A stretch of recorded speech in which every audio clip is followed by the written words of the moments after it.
ডিমের ডাবল কুসুম কিন্তু আমরা অনেকে মনে করি যে সমস্যা, কিংবা ডিমের ডাবল কুসুম হলে হয়তো খাওয়া যাবে না, কিন্তু সচরাচর ক্ষেত্রে ব্যাপারটা এমন না।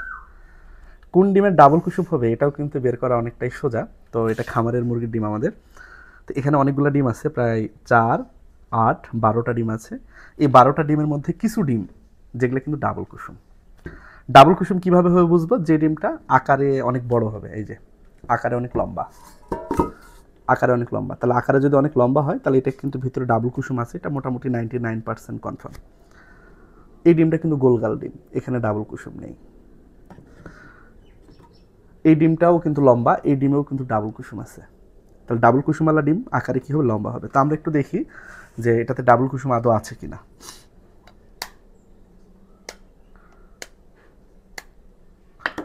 আল্লাহ ভরসা। ইয়েস, এটাতে কিন্তু ডাবল কুসুম আছে।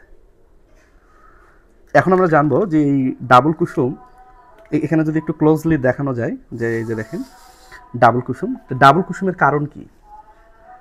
এটা অনেকগুলো কারণে হতে পারে, তবে প্রথম যে কারণ, যদি মুরগির বয়স খুব কম হয় কিংবা মুরগির বয়স যদি অতি বেশি হয়, তাহলে যদি ডিম্বাশয়ে যে ডিম্বাণু উৎপাদন পদ্ধতি এখানে অসামঞ্জস্যতা দেখা দিলে কিন্তু এটা হতে পারে।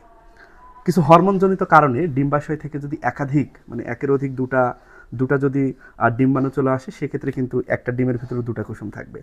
আবার যদি আমরা মুরগিকে অতিরিক্ত পরিমাণে ভিটামিন কিংবা খনিজ লবণ খাওয়াই, প্রচুর পরিমাণে ভিটামিন, খনিজ লবণ, প্রোটিন এগুলো যদি অনেক বেশি সাপ্লাই দেয়, সেক্ষেত্রে কিন্তু যে মুরগির ডিমের ভিতর কিন্তু ডাবল কুসুম আসবে।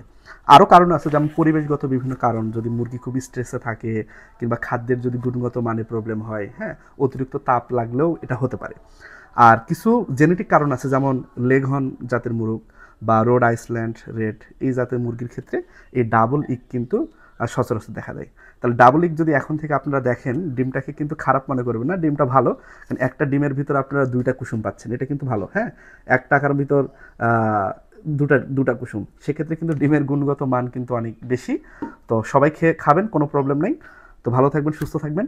আল্লাহ হাফেজ।